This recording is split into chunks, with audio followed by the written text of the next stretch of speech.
বিজেপির B team রাজনৈতিক মহলে এটা একটা চেনা কথা। কি করে এই বি টিম? নির্বাচনের সময় মূলত সংখ্যালঘু ভোটের কিছুটা নিজেদের বাক্সে টেনে নেয়। কি হয় তার ফলে? বিজেপির মূল প্রতিপক্ষ বেকায়দায় পড়ে। হায়দ্রাবাদের আসাদুদ্দিন ওয়াইসির দল মিমকে এতদিন বিজেপির সেই বি টিম বলে এসেছে কংগ্রেস বা তেজস্বী যাদবের আরজেডির মতো রাজনৈতিক দলগুলো। কিন্তু রাজনীতির খেলা কখন যে কোন দিকে ঘোরে তার কোনো ঠিক নেই। বিশেষ করে বিহার নির্বাচনে তো এরকম চমক বারবার দেখা যাচ্ছে।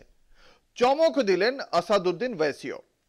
বিজেপি বি টিমের মাথা বলা হয় যাকে, সেই আসাদুদ্দিন এবার হাত মেলাতে চাইছেন বিজেপি নয়, ইন্ডিয়া জোটের সঙ্গে।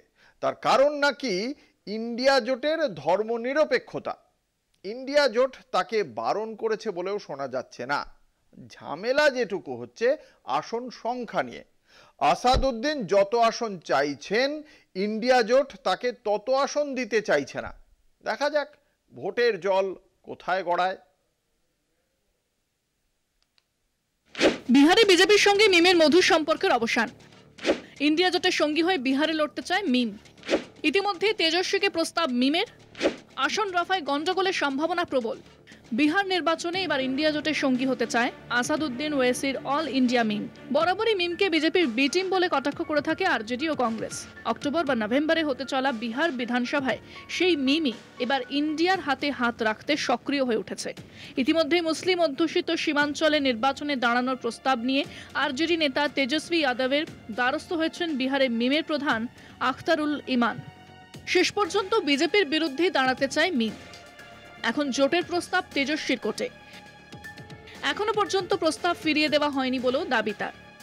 हमने तेजस्वी जी के सामने, महागठबंधन के सामने भी एक अलायंस का ऑफर हम लोगों ने रखा है और अख्तरुल ईमान साहब, हमारे जो रियासती सदर इंजीनियर आफ्ताब साहब जनरल सेक्रेटरी ने एक मरहला में इनफॉर्मल बात भी हुई है। जो राजद के जो सीनियर मेंबर हैं, एमएलए, एमपी लोग भी जब भी विधानसभा या कहीं टकराए उन लोग मिल के लड़ना चाहिए और हम चाहते भी हैं, क्योंकि हमारा मकसद बीजेपी को हराना है बिहार में। যদিও এর আগে বিহার সফরে থাকাকালীন তার দলে গন্ডগোল পাকানোর জন্য আরজেডিকেই দায়ী করেছিল ওএসি।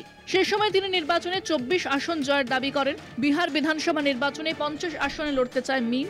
আখতারুল ইমান জানিয়েছেন আরজেডি ও কংগ্রেসের সঙ্গে হাতে হাত রেখে বিহারে লড়তে চায় মিম। যদি জোট সফল না হয় তাহলে ভোট কাটাকাটির দায় তারা নেবেন না। কারণ তিনি জানিয়েছেন সাম্প্রদায়িক শক্তিকে কোনো একটি দল একা হারাতে পারবে না। বিজেপির বিরুদ্ধে ঐক্যবদ্ধ লড়াই প্রয়োজন বলে মনে করেন তিনি।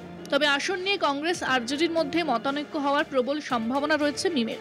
কারণ কংগ্রেস আরজেডি মিমকে 8 থেকে 10 আসন দিতে চায়, যেখানে তারা অন্ততপক্ষে 24 আসনের জন্য দর কষাকষি করতে পারে বলে মনে করা হচ্ছে। কলকাতা টিভি।